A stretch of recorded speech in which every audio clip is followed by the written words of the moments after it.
Welcome back. So we're told all the time to eat healthy, but as simple as that sounds, it can be a real struggle. Struggle bus all the way. Yeah. Nicole Isler is an empowerment expert, and she has tips to help you eat for energy in a way that you may not expect. I think this is a great message you're going to want to listen to. Good to see you. Good to see you, ladies. Yeah, thanks for being here. It is. It's a hot topic. I just had a message from a woman. She said, I have such emotional eating.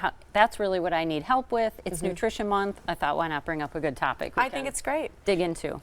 Taking back control of how we feel, of our emotions, and how we fill those spaces. I was told once by a nutritionist, she's like, I think you're eating your mother. Like in terms of like, you know, like you miss her, so you're filling that space with foods that remind you of her. And unfortunately, that was just a lot of Mexican enchiladas. And that didn't, you know, that didn't bode well for my Funny now, not funny then, right? Yes. Yeah. But I think we do. We fill emotions with food. And so how do we kind of take control, stay on track, and get rid of some of that emotional junk food? Well, first, we've gotten into this all or nothing thing. Yeah. Like, I need to be perfect at it or it failed. And then that falls into, and you tend to roll downhill. So you make this conscious decision, I'm going to eat healthy. Great, except I think it's going to be hard. Not great. Yeah. So now you're working against yourself. So I always help people with alignment. What feels good about it? Looking at your whole life, right? Creating this bigger vision. If you take a step back and look at the whole picture, then it's not just about the food or the challenge about the food. I'm all about liberating your control.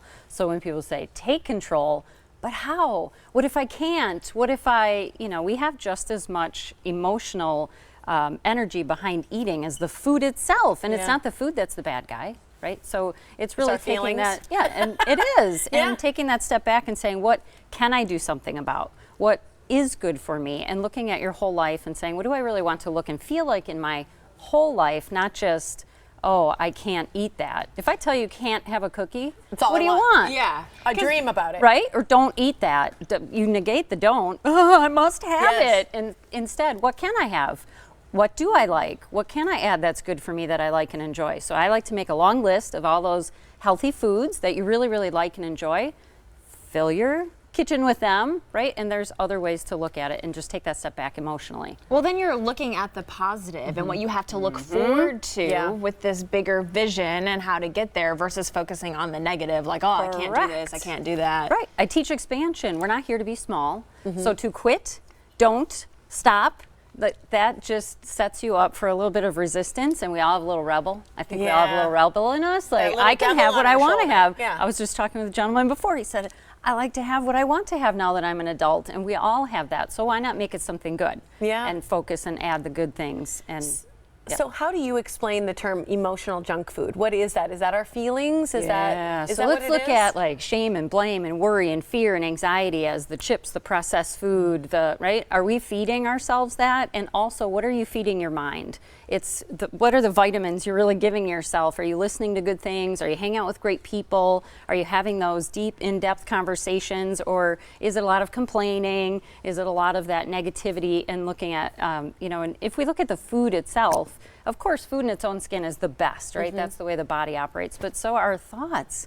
Our thoughts manifest in our body just as much chemically as the foods that you're eating and how that changes your chemistry. So it's really, again, that whole picture. We're whole people. We're not just, food is really addressing your physical, but there's more to us than that. So that's why you can eat healthy and work out and still be really unfulfilled, right? Still be really sad, or not losing the weight because inside you're full of stress. That cortisol, all that, So they go hand in hand and they affect each other. So if you want to improve your eating, one tactic would be to improve your mind. Absolutely. And if you're looking at yourself, I am worth more. I can do this. Here's what I can do something about. And I start to fill my day with all the things I can take action on.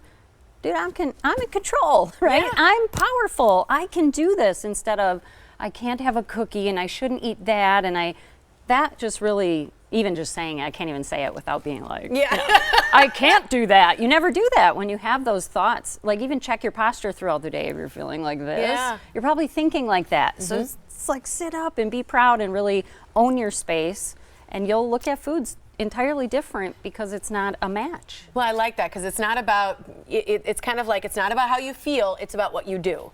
You know, it's about the actions that you take. And I know you always say, listen to your body, pay attention, you know, whether it's the slumping, whether it's, you know, the complaining, whatever it may be, listen to what you're feeding in and out, and that's going to reflect on your body. Will never lie to you. And Yeah. also your body's going to crave what you give it the most. Negative thinking, it's going to crave more. We'll call it negative food. Negative food, it's going to crave that. You start eating healthier, thinking healthier, showing up different, your body craves that. It wants more of that. Your body's really happy too. When you do the right things, it's going to give you a high five with a little more energy, right? You're going to feel a little brighter. People are going to notice you differently. And you just start to feel like your life is easier.